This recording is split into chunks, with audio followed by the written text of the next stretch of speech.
Hello प्यारे विद्यार्थियों, कैसे हो आप लोग? अच्छे हैं? चलिए, आशा करते हैं आप सभी अच्छे होंगे और स्वस्थ होंगे। ठीक है, और आप सभी की तैयारी भी सही तरीके से चल रही होगी। तो प्यारे विद्यार्थियों, आज हम सभी क्लास 12 सब्जेक्ट अकाउंटेंसी के चैप्टर 5, ठीक है, हम सभी का चैप्टर 4 तक क्लासेज हो चुका है। ठीक है, जो भी विद्यार्थी अभी तक क्लास अटेंड नहीं किया है, प्लीज जाकर के आप वो क्लास देखें, क्योंकि वो क्लासेज आपके एग्जामिनेशन के लिए बहुत ही महत्वपूर्ण है। ठीक है, तो जाकर के देखें। चलिए, तो हमारा आज का सेशंस में देखते हैं चैप्टर 5 को, और जिसका नाम है एडमिशन ऑफ अ पार्टनर्स। ठीक है, यानी कि नए साझेदार का प्रवेश। तो प्यारे बच्चों, आज की सेशंस में इस चैप्टर के जितने भी इंपोर्टेंट क्वेश्चंस है, महत्वपूर्ण ऑब्जेक्टिव क्वेश्चंस को कवर करेंगे, ऑब्जेक्टिव क्वेश्चंस को समझेंगे। ठीक है, चलिए, तो सबसे पहले हम समझते हैं कि नए साझेदार का प्रवेश हमारे साझेदारी फॉर्म में जो है होती है वो क्यों होती है, नए साझेदार के प्रवेश की आवश्यकता क्यों पड़ती है। तो प्यारे बच्चों, जब साझेदारी फॉर्म का विकास करना होता है या साझेदारी फॉर्म का विस्तार करना होता है, ठीक है, तो उस स्थिति में जो है विकास और विस्तार के लिए जो है फॉर्म को अतिरिक्त पूंजी की आवश्यकता पड़ती है। ठीक है, और तकनीकी ज्ञान की आवश्यकता पड़ती है और प्रबंधकीय योग्यता की आवश्यकता पड़ती है। तो इसी आवश्यकता को पूर्ति के लिए साझेदारी फॉर्म में जो है सभी साझेदार की स्वतंत्र सहमति से एक नए साझेदार का प्रवेश करवाया जाता है। ठीक है, समझे? जब हम नए साझेदार प्रवेश लेते हैं, नए साझेदार प्रवेश लेते हैं, तो वह उस समय उसे कैपिटल यानी कि पूंजी और गुडविल यानी कि ख्याति लाना पड़ता है। ठीक है, जब नए साझेदार फॉर्म में प्रवेश लेते हैं उस समय जो है वह अपने साथ पूंजी और ख्याति लेकर के आता है। चलिए, तो अब समझते हैं, चलते हैं ऑब्जेक्टिव क्वेश्चंस की ओर। ठीक है, हमारा जो फर्स्ट क्वेश्चन है, नए साझेदार के द्वारा ख्याति की राशि नगद लाने को कहते हैं। तो प्यारे विद्यार्थियों, नए साझेदार के द्वारा ख्याति की राशि नगद लाने को, यहाँ पे जब नए साझेदार फॉर्म में एंट्री लेते हैं तो वो अपने साथ कैपिटल और गुडविल लेके आता है। जब वो गुडविल का अमाउंट कैश के रूप में लाता है, ठीक है, तो उसे हम प्रीमियम कहते हैं। क्या कहते हैं? प्रीमियम। प्रीमियम कहते हैं प्यारे बच्चों। तो यहाँ पे हमारा ऑप्शन सी में क्या है? प्रीमियम है, इसीलिए ऑप्शन सी करेक्ट होगा। चलिए, चलते हैं नेक्स्ट क्वेश्चन पे। क्वेश्चन नंबर 2, पुनर्मूल्यांकन खाता में डेबिट पक्ष पर क्रेडिट पक्ष का अधिक क्या कहलाता है? तो प्यारे बच्चों, जब हम रिवैल्यूएशन अकाउंट्स बनाते हैं, ठीक है, रिवैल्यूएशन अकाउंट्स में डेबिट साइड का यानी कि डेबिट साइड पर क्रेडिट साइड का अधिक क्या कहलाएगा? तो प्यारे बच्चों, जब क्रेडिट साइड का अधिक डेबिट साइड से क्रेडिट साइड ज्यादा होता है तो रिवैल्यूएशन अकाउंट्स में क्या होता है? प्रॉफिट होता है। ठीक है, लाभ होता है। तो हमारा ऑप्शन ए में क्या है? प्रॉफिट है, तो ऑप्शन ए क्या होगा? करेक्ट होगा। चलिए, नेक्स्ट क्वेश्चन, क्वेश्चन नंबर 3, जब नया साझेदार ख्याति की रकम के लिए नगद देता है तो फर्म के बहियों में उस रकम को डेबिट करना चाहिए। तो प्यारे बच्चों, जब नया साझेदार फर्म में प्रवेश करता है तो अपने साथ क्या लाता है? कैश लाता है। ठीक है, जिसके लिए साझेदारी फर्म जो जर्नल एंट्री करती है वो एंट्री क्या होती है? एंट्री होती है प्यारे बच्चों cash account DR to premium for goodwill account. तो प्यारे बच्चों, यहाँ पे क्वेश्चन क्या है? जब नया साझेदार ख्याति की रकम के लिए नगद देता है तो फर्म के बहियों में उस रकम को डेबिट करना चाहिए। कहां डेबिट होगा? तो प्यारे बच्चों, यहाँ एंट्री के माध्यम से समझिए। जब हम कैश अकाउंट्स बनाएंगे तो कैश अकाउंट्स के अपोजिट पार्टी क्या है? To premium for goodwill account. तो कैश अकाउंट्स के किस साइड में जाएगा? Premium for goodwill to side में, यानी डेबिट साइड में जाएगा ना, कैश अकाउंट्स के डेबिट साइड में जाता है। ठीक है, तो यहाँ इसका ऑप्शन क्या हो जाएगा हमारा? कैश अकाउंट्स में प्रीमियम फॉर गुडविल क्या होगा? डेबिट होगा। तो ऑप्शन बी इज करेक्ट होगा। चलिए, नेक्स्ट क्वेश्चन पे चलते हैं। क्वेश्चन नंबर 4, पुनर्मूल्यांकन पर लाभ या हानि को वहन करते हैं। तो प्यारे बच्चों, ऑप्शन ए है ऑल पार्टनर्स, ऑप्शन बी है न्यू पार्टनर्स, ऑप्शन सी है ऑल पार्टनर्स और ऑप्शन डी है नन ऑफ दीज। तो प्यारे बच्चों, पुनर्मूल्यांकन पर लाभ या हानि कौन वहन करेगा? जब नए साझेदार का फर्म में प्रवेश कराया जाता है तो उस समय फर्म का क्या होता है? पुनर्गठन होता है। ठीक है, पुनर्गठन होता है। तो उस स्थिति में साझेदारी फर्म को रिवैल्यूएशन अकाउंट्स भी बनाना पड़ता है। एसेट्स एंड लायबिलिटीज का क्या करना पड़ता है? पुनर्मूल्यांकन, जिसके लिए साझेदारी फर्म क्या बनाता है? पुनर्मूल्यांकन खाता यानी कि रिवैल्यूएशन अकाउंट्स। ठीक है, रिवैल्यूएशन अकाउंट्स बनाता है, और रिवैल्यूएशन अकाउंट्स में जो प्रॉफिट और लॉस आता है उसका वहन कौन करेगा प्यारे बच्चों? तो वहन जो है जो पुराने साझेदार है, क्योंकि नए साझेदार तो अभी फर्म में एंट्री लिया है, तो अभी तक में जितने भी प्रॉफिट एंड लॉस हुए हैं उस पर हक अधिक किसी का होगा? उस पर हक अधिकार किसका होगा? पुराने साझेदार का होगा। ठीक है, क्योंकि अभी तक साझेदारी फर्म को बनाने के लिए, मार्केट में स्थान जमाने के लिए पुराने साझेदार अपनी योग्यता से, अपनी लगन से, ठीक है, मेहनत किए हुए हैं। ठीक है, मेहनत करके वो मार्केट में अपना स्थान बनाया है, इसीलिए जो भी रिवैल्यूएशन अकाउंट्स में प्रॉफिट एंड लॉस होगा उस पर अधिकार जो है पुराने साझेदार का होगा। ठीक है, तो इसका आंसर क्या हो जाएगा? ऑप्शन ए में ऑल पार्टनर्स। ठीक है, तो ऑप्शन ए इज करेक्ट। चलिए, नेक्स्ट क्वेश्चन, क्वेश्चन नंबर 5, एक नए साझेदार के प्रवेश पर संपत्तियों के मूल्य में कमी को डेबिट किया जाता है। तो प्यारे बच्चों, जब साझेदारी फर्म में नए साझेदार का प्रवेश होता है तो संपत्तियों के मूल्य में जो कमी आती है उसको डेबिट किया जाता है। कहां डेबिट किया जाता है? ऑप्शन ए है PL adjustment account, option B है एसेट्स अकाउंट, ऑप्शन सी है all partners capital account, option D है नन ऑफ दीज। तो प्यारे बच्चों, इस क्वेश्चन को भी हम थोड़ा सा मतलब कि जनरल एंट्री करके समझते हैं। चलिए, तो एसेट्स के मूल्य में कमी होने पर क्या एंट्री होगा? ठीक है, तो जब एसेट्स के मूल्य में कमी होगा तो हम एसेट्स क्या हो जाएगा प्यारे बच्चों? एसेट डिक्रीज होता है तो क्या करते हैं? जनरल एंट्री का नियम याद करिए। एसेट डिक्रीज होता है तो एसेट्स को हम क्या करते हैं? सीआर करते हैं। यहाँ हम रिवैल्यूएशन कर रहे हैं, संपत्ति का पुनर्मूल्यांकन कर रहे हैं, यहाँ पर रिवैल्यूएशन क्या हो जाएगा? डीआर हो जाएगा। तो revaluation account DR to assets account. ठीक है, तो डेबिट किया जाता है। कहां डेबिट किया जाएगा प्यारे बच्चों? जब हम रिवैल्यूएशन का खाता बनाएंगे, अकाउंट्स बनाएंगे, तो एसेट्स कहां जाता है? रिवैल्यूएशन अकाउंट्स के टू साइड में जाएगा, क्योंकि टू साइड में है एसेट्स, है ना।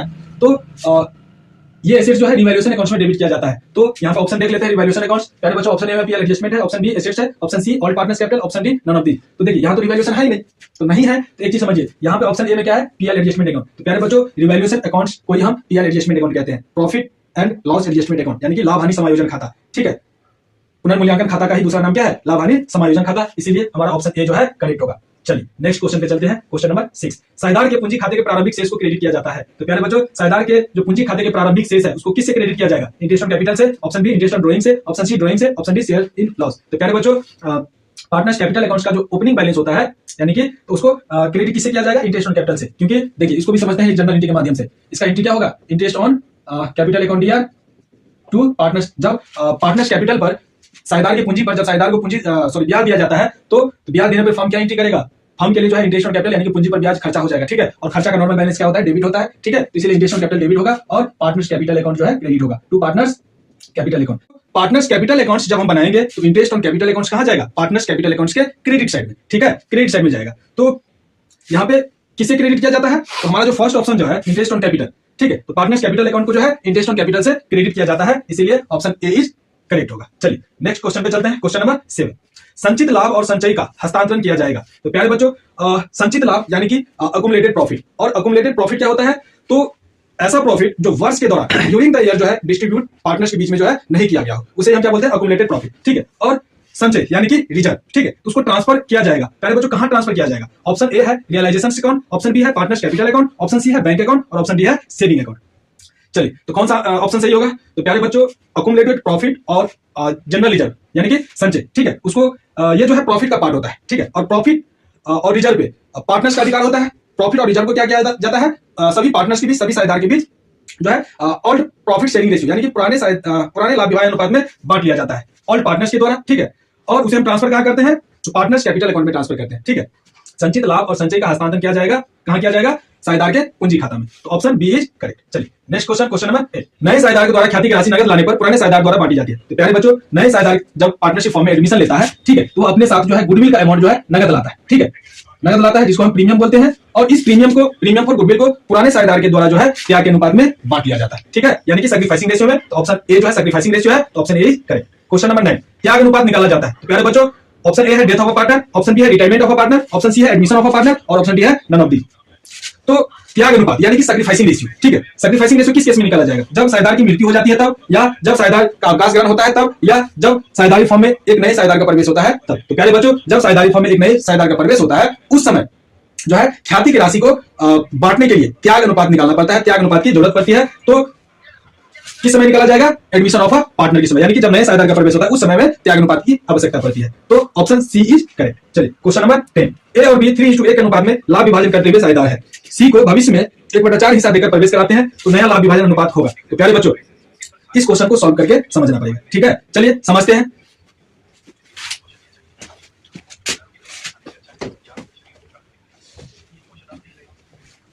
चलिए यहां से समझते हैं। यहां क्वेश्चन में क्या दिया है प्यारे बच्चों? ऑड रेशियो दिया है। ऑड रेशियो यानी कि पुराना लाभ विभाजन अनुपात कितना है? ए और बी जो है 3:1 के अनुपात में लाभ हानि को विभाजन करता है। तो ये हमारे लिए क्या हो गया? पुराना लाभ विभाजन अनुपात। पार्टनरशिप फॉर्म के लिए पार्टनर्स का पुराना लाभ विभाजन अनुपात कितना है? 3:1। चलिए आगे कह रहे सी को भविष्य में 1/4 हिस्सा देकर प्रवेश कराते हैं। प्यारे बच्चों, सी का शेयर कितना है? सी का शेयर कितना है? सी को फॉर्म में कितने के लिए प्रवेश दिया जाता है? 1/4 हिस्से के लिए। ठीक है, चलिए तो कह रहा है नया लाभ विभाजन अनुपात क्या होगा? तो प्यारे बच्चों, सबसे पहले नए लाभ विभाजन अनुपात निकालने के लिए हम यहाँ पे फर्म का कुल प्रॉफिट जो है 1 मान लेंगे। ठीक है, चलिए मान लेते हैं लेट फर्म का लाभ जो है फर्म प्रॉफिट 1। ठीक है, अब ये फर्म का प्रॉफिट हो गया, फर्म का लाभ हो गया। इसमें से हम जो नए साझेदार सी है उसको हम उसका हिस्सा दे देते हैं। ठीक है, दे देते हैं। देने के बाद जो लाभ बचेगा वह रिमेनिंग प्रॉफिट होगा। तो चलिए रिमेनिंग प्रॉफिट पता कर लेते हैं कितना होगा। चलिए, एक टोटल प्रॉफिट में से न्यू पार्टनर्स का हिस्सा 1/4 है, इसको हम दे देते हैं, तो 4 हो जाएगा -1 यानी कि 3/4 बचा। ठीक है, 1 में से 1/4 हिस्सा न्यू पार्टनर्स को देने के बाद कितना बचा? 3/4। प्यारे बच्चों, इस 3/4 पे किसका अधिकार होगा? ए और बी का अधिकार होगा, यानी कि पुराने साझेदार का अधिकार होगा। ठीक है, अब नया लाभ विभाजन अनुपात निकालने के लिए हम क्या करेंगे? इस हिस्से को जो पुराने साझेदार पुराना लाभ विभाजन अनुपात है उससे मल्टीप्लाई करके जो है हम नया लाभ विभाजन अनुपात निकालेंगे। चलिए, ए का जो हिस्सा बचा है ए और बी का, जिसमें से 3/4 जो है 3/4 हिस्सा में जो है इसका पुराना अनुपात कितना है? पुराना अनुपात जो है 3/4 है। देखिए प्यारे बच्चों 3:1 यानी कि 3:4 हो जाएगा। ठीक है, तो यहाँ इसको मल्टीप्लाई करेंगे तो 3×3 = 9/16। चलिए डी का कितना हो जाएगा, डी का प्रॉफिट बचा है 3/4, इसका बी का हिस्सा है 1/4। ठीक है, 1/4 इसका हो जाएगा 3×3 यानी 3/16। ठीक है, और सी का कितना है प्यारे बच्चों, सी को फॉर्म में कितना के लिए प्रवेश दिया था, 1/4 के लिए, तो सी का नया रेशियो है 1/4। तो प्यारे बच्चों समझिए 9/16, 3/16, 3/16 और 1/4, 1/4। चलिए अब इसका हम एलसीएम ले लेंगे, एलसीएम ले लेंगे तो कितना होगा 16।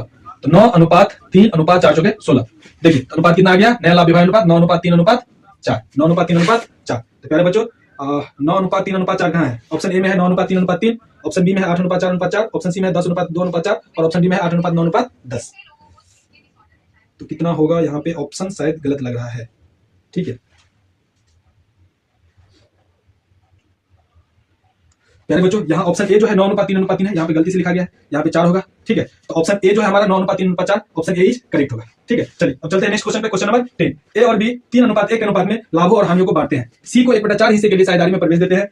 ए और बी का त्याग अनुपात क्या होगा।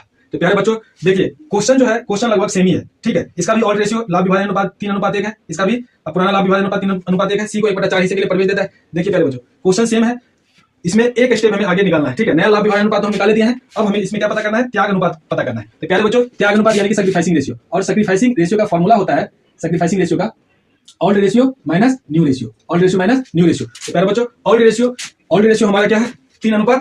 ए और बी का ऑल्ड रेशियो कितना है, पुराना लाभ विभाजन अनुपात 3:1। ठीक है, और नया लाभ विभाजन अनुपात कितना हो गया, एबीसी का 9:3:4। ठीक है, इसको टोटल कर लेंगे 9 3 12 4 16। चलिए तो हम ए का पहले पता कर लेते हैं, ए का ऑल्ड रेशियो कितना है 3/4, 3/4 ए का 3/4 ऑल्ड है, और माइनस न्यू रेशियो ए का कितना है 9/16, 9/16। चलिए इसका एलसीएम ले लेंगे तो 16 इसका हो जाएगा 4 4 4 12 माइनस 9 यानी कि 3/16 प्यारे बच्चों। चलिए बी का भी निकाल लेते हैं, बी का कितना है ऑल्ड रेशियो 1/4 और बी का न्यू रेशियो कितना है 3/16, 3/16 इसका हो जाएगा 16 4 16 माइनस 3 यानी कि 1/16। तो प्यारे बच्चों रेशियो कितना हो जाएगा 3/16 और 1/16 यानी कि 3:1, 3:1 देख लेते हैं किस ऑप्शन में, ऑप्शन ए में इक्वल है, ऑप्शन बी 3:1 है। ठीक है, तो ऑप्शन बी जो है हमारा सही होगा। प्यारे बच्चों एक चीज और समझ लीजिए, यदि इस प्रकार का क्वेश्चन होगा और पुराना लाभ विभाजन अनुपात दिया हो, ठीक है, और न्यू पार्टनर्स का हिस्सा दिया गया हो, ठीक है, इस प्रकार का क्वेश्चन हो और कहे त्याग अनुपात निकालने के लिए, तो इस केस में जो है हमारा जो पुराना लाभ विभाजन अनुपात होगा वही हमारा क्या हो जाता है त्याग अनुपात। ठीक है, वही हमारा सैक्रिफाइसिंग रेशियो हो जाता है। तो ये था हमारा इस चैप्टर्स का बहुत ही महत्वपूर्ण ऑब्जेक्टिव क्वेश्चंस जो हमारे एग्जामिनेशंस के लिए बहुत ही महत्वपूर्ण था। ठीक है, तो चलिए मिलते हैं फिर नेक्स्ट क्लास में, तब तक के लिए सभी को गुड बाय और आपका दिन शुभ हो। जय हिंद।